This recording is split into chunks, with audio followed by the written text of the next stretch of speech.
Bonjour, donc là je vais faire avec vous l'implémentation en Python 3 d'un algorithme dont l'objectif est de chercher une éventuelle racine entière comprise entre -100 et 100 pour un polynôme de degré 3.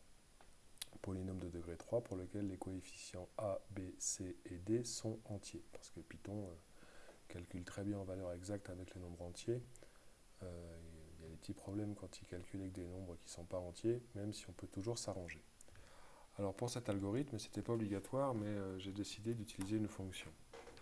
Alors c'est pas obligatoire pour cet algorithme, mais ça me permet de vous montrer le fonctionnement justement des fonctions qui sont en programmation, qui sont vraiment très pratiques. D'accord. Donc pour définir une fonction, c'est le mot-clé def. Ensuite, vous mettez le nom de votre fonction. Donc là, on avait décidé de l'appeler test racine. Et puis les paramètres de votre fonction.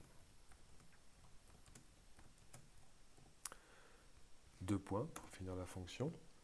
Ensuite, Spider, une fois que vous avez appuyé sur la touche entrée, il fait l'indentation automatiquement. Donc ça, c'est une fonction qui va, de manière générale, chercher à savoir si pour la valeur x, si x est racine du polynôme ax au cube plus bx au carré plus cx plus d. D'accord. Là, je ne vais pas utiliser le module math pour la fonction puissance, je vais utiliser la double astérisque. Donc là, je vais mettre ma condition if. Donc if a fois x au cube plus b fois x au carré plus c fois x plus d égale 0, double égal, parce que c'est une vérification. Donc si x est une racine, je retourne le booléen true. Je vais vous expliquer après le principe des variables booléennes. Donc le vrai dans l'algorithme, en langage naturel, c'est true. D'accord. Et là, ensuite, je mets return false. D'accord. Alors, première chose à comprendre, on pourrait penser, quand on définit cette fonction, qu'ici, j'ai besoin de mettre un sinon, c'est-à-dire un else. D'accord. Et faire quelque chose comme ça. Alors, vous pouvez faire ça. Ça marchera tout pareil. OK.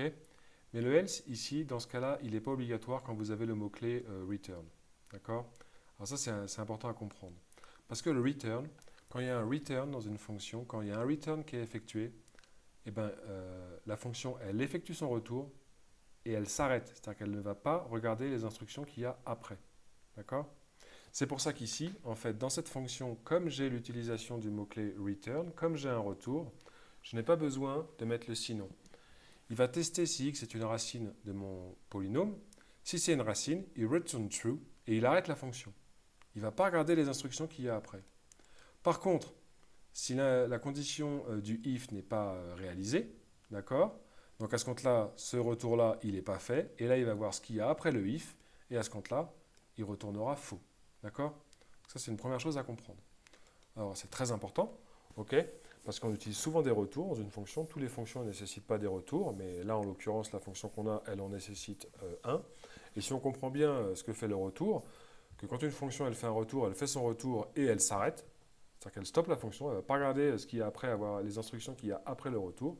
Bah là, par exemple, on n'a pas besoin de mettre un sinon en algorithme ou un return en programmation. Ce que vous devez comprendre aussi, c'est que là, si je lance mon programme, il ne se passe rien.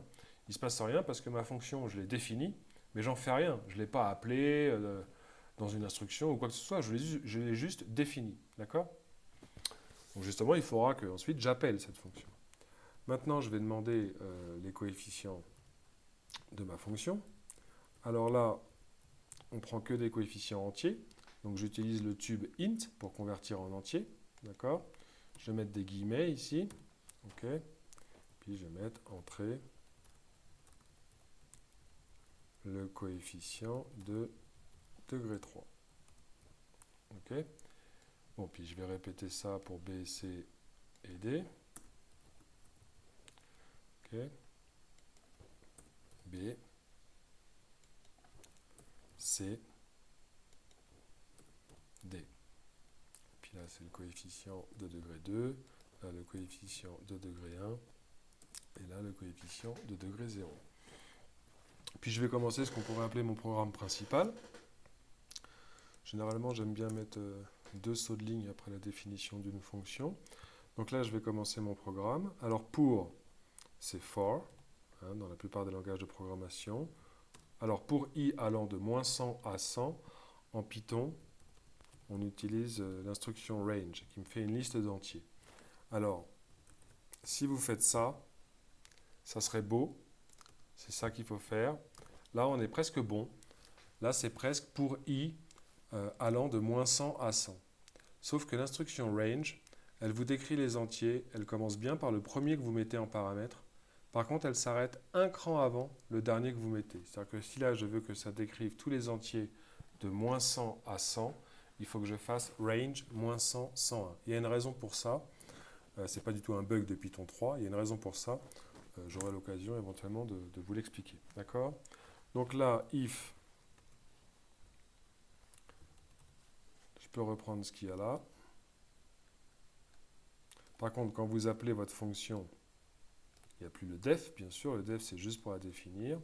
Là, par contre, je veux qu'il teste que i est une racine. D'accord? Donc si j'ai ça, à ce compte-là, je lui fais afficher. Je vais utiliser les f-strings pour concaténer contenu de variable et texte brut. I est une racine. Voilà. D'accord? OK? Et s'il ne trouve aucune racine, eh ben, il affichera rien. J'ai un dernier truc à vous expliquer qui est très important. Déjà, je vais vous montrer que ça marche. Enfin, je ne sais pas si ça marche parce que j'ai peut-être fait une erreur de syntaxe, donc je vais le lancer. Donc ici, je vais rentrer x au cube, moins x carré, moins x, moins 2. Et normalement, 2 est une racine. Voilà, il trouve que 2 est une racine. OK?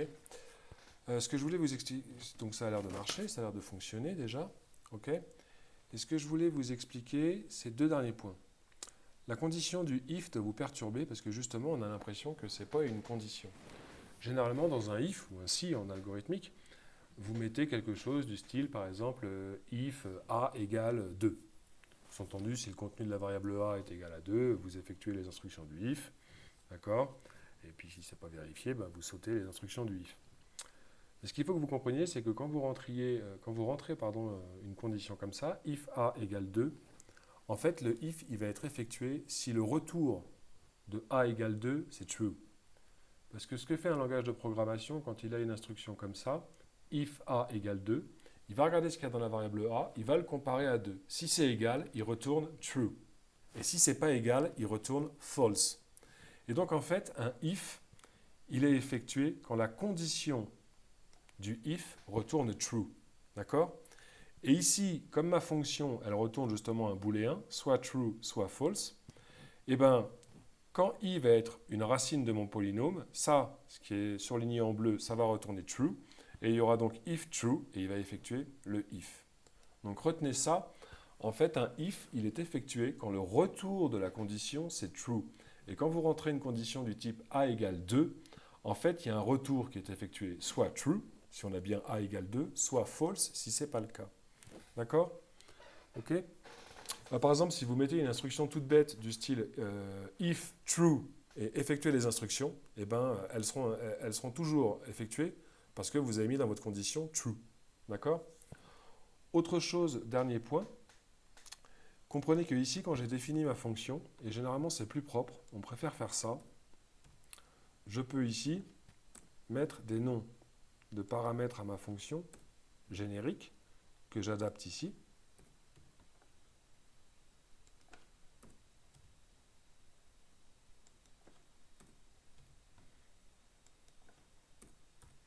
D'accord? Ce sont les paramètres génériques de ma fonction. J'enregistre, CTRL-S. Mais là, je laisse les A, B, C, D. Et je vais appeler ma fonction. D'accord?